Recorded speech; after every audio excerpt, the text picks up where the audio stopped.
नमस्कार दोस्तों। तो stand up comedian Kunal Kamra ने आखिरकार वही किया जिसका अंदाजा उनके ट्वीट्स को देखकर लगाया गया था।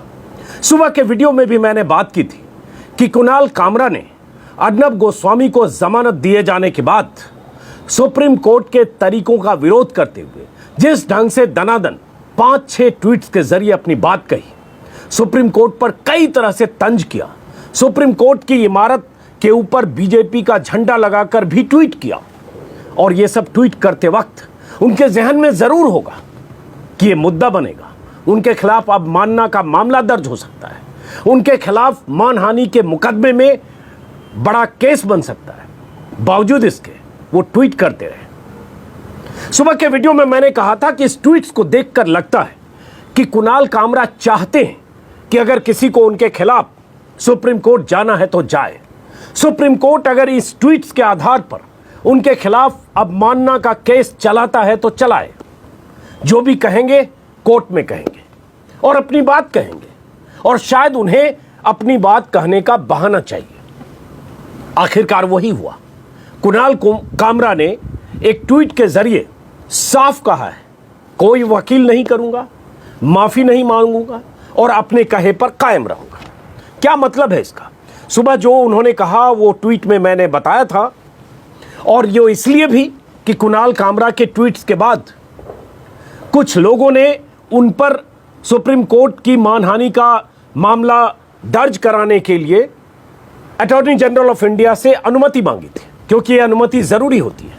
अटॉर्नी जनरल ऑफ इंडिया के वेणुगोपाल ने अनुमति दी, ये कहते हुए कि यह संगीन मामला है, साफ साफ सुप्रीम कोर्ट की अवमानना है और किसी भी सूरत में इसे अक्षम्य माना जा सकता है, इसलिए मामला चलाया जा सकता है। उन्होंने अनुमति दी।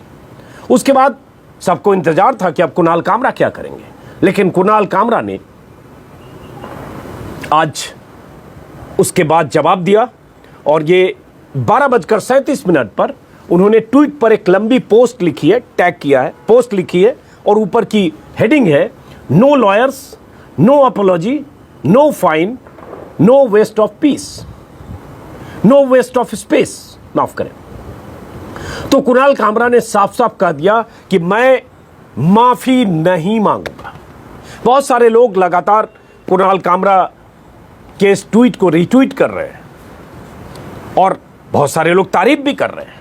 बहुत सारे लोग कह रहे हैं कुणाल कामरा ने सही किया, लेकिन सवाल उठता है ऐसी नौबत आई क्यों? कुणाल कामरा ने अपनी ट्वीट में क्या कहा है वो बताने से पहले आप सबको पता होगा कि अर्नब गोस्वामी को जमानत देते वक्त सुप्रीम कोर्ट के जस्टिस चंद्रचूड़ ने बहुत सारी अहम बातें कही थी। अभिव्यक्ति की आज़ादी, व्यक्तिगत आज़ादी, पर्सनल लिबर्टी का जिक्र करते हुए, संविधान के आर्टिकल 21 का जिक्र करते हुए उन्होंने कहा था कि अर्नब गोस्वामी की जमानत कितना जरूरी है। लेकिन सबसे बड़ी बात जिस पर लोगों को एतराज था, और हजारों लाखों लोगों को हुआ होगा जो मानवाधिकार की बात करते हैं, और जो वो लोग जो समानता की बात करते हैं, और समानता का अधिकार कानून हम सबको, भारत के हर नागरिक को देता है, उसका हवाला देकर लोग बीते 48 घंटों से यह सवाल उठा रहे थे, जब से अर्नब गोस्वामी की जमानत हुई तब से, कि पर्सनल लिबर्टी, व्यक्तिगत आज़ादी क्या सिर्फ अर्नब गोस्वामी के लिए है या उन हजारों लोगों के लिए है जिनके पास हरीश साल्वे जैसा वकील नहीं है, जो सत्ता का करीबी नहीं है, जो सैकड़ों करोड़ का एम्पायर नहीं चलाता है, जो सत्ता समर्थक के बड़े चैनल ग्रुप का मुखिया नहीं है? क्या उनके लिए पर्सनल लिबर्टी कोई मायने नहीं रखती? ये सवाल उठे, ये सवाल उठते रहे। इसी बीच कुणाल कामरा ने कई ट्वीट्स किए, और उस ट्वीट्स के बाद जो हुआ मैंने बताया। खास बात क्या थी?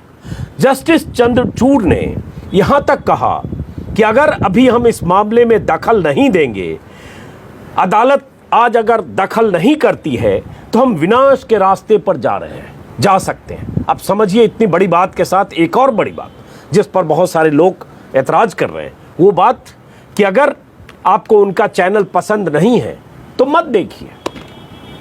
अब अगर जस्टिस चंद्रचूड़ जमानत देते वक्त, ऐसे आरोपी को जमानत देते वक्त जो खुदकुशी के 2 मामलों में फंसा हुआ है और जिसने महीनों सालों तक देश में नफरत फैलाने का काम किया, जहर फैलाने का काम किया, एक धर्म विशेष को महीनों सालों तक टारगेट किया, देश में हिंदू मुस्लिम करने की लगातार कोशिशें की, और उस तरह के जहरीले कंटेंट चलाने वाले चैनल के मुखिया को खुदकुशी के मामले में, उकसाने के मामले में अगर गिरफ्तारी होती है, जमानत का सबको अधिकार है, जमानत मिलना चाहिए, इसमें कोई शक नहीं।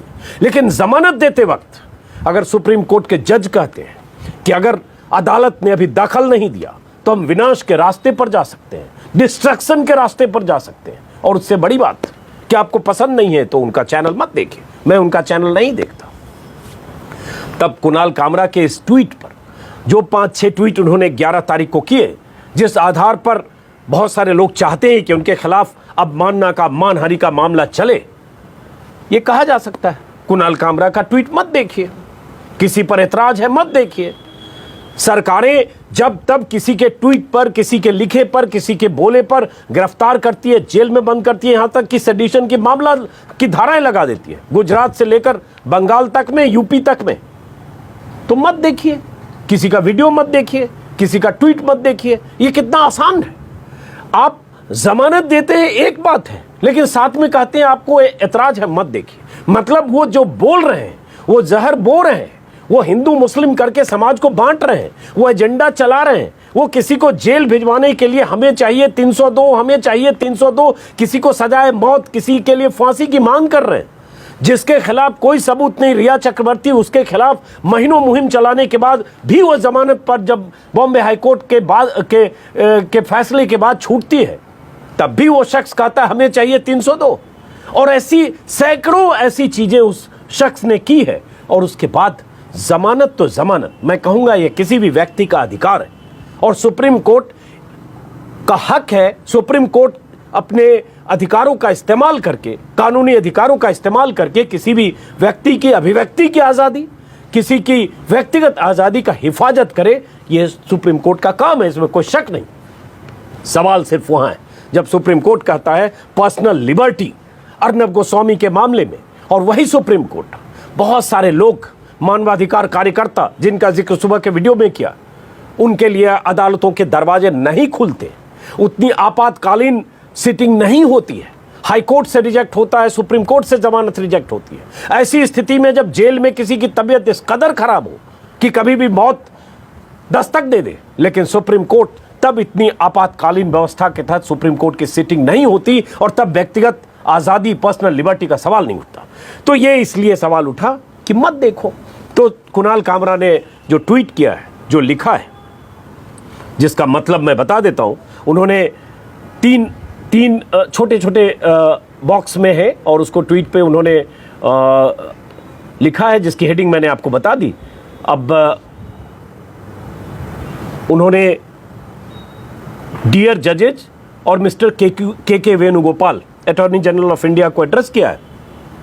जो लिखा है उसका हिंदी अनुवाद नवभारत टाइम्स की वेबसाइट पर दिखा, उसी के हवाले से बता देता हूं। प्रिय जजों, श्री के वेणुगोपाल जी, मैंने हाल ही में जो ट्वीट किए उन्हें अदालत की अवमानना बताया गया है। मैंने जो भी ट्वीट किए सुप्रीम कोर्ट के एक प्राइम टाइम लॉर्ड स्पीकर के पक्ष में दिए गए पक्षपाती फैसले के प्रति मेरा नजरिया था। मुझे लगता था कि मुझे मान लेना चाहिए कि मुझे अदालत लगाने में बड़ा मजा आता है और अच्छी ऑडियंस पसंद आती है। सुप्रीम कोर्ट जजों और देश के शीर्ष कानूनी अधिकारी जैसी ऑडियंस शायद सबसे वीआईपी हो, लेकिन मुझे समझ आता है कि मैं किसी भी जगह परफॉर्म करूं, सुप्रीम कोर्ट के सामने वक्त मिल पाना दुर्लभ होगा। बहुत तंज है इसमें, कोई शक नहीं। लेकिन बात यही कि आपको कुणाल कामरा का ट्वीट नहीं पसंद है तो मत पढ़िए, लिखने दीजिए कुणाल कामरा को। क्यों कुणाल कामरा के खिलाफ अपमानना का मामला बनेगा भाई? मत देखिए चैनल। अगर सुप्रीम कोर्ट के जज ही कह रहे हैं कि अर्नब गोस्वामी का चैनल नहीं पसंद तो मत देखिए। जो जहर बो रहे हैं, जो वो काम कर रहे हैं, जो एजेंडा चला रहे हैं, किसी को फांसी लटकाने का, किसी को जेल भिजवाने का, किसी के का करियर तबाह करने का, किसी का राजनीतिक वजूद खत्म करने का, करने दीजिए, मत देखिए चैनल। तो कुणाल कामरा के इस तंज का भी मतलब यही है। आगे वो लिखते हैं, मेरी राय नहीं बदली है क्योंकि दूसरों की निजी स्वतंत्रता के मामलों पर सुप्रीम कोर्ट की चुप्पी बिना आलोचना के नहीं गुजर सकती। मैं अपने ट्वीट्स वापस लेने या उनके लिए माफी मांगने की मंशा नहीं रखता हूं।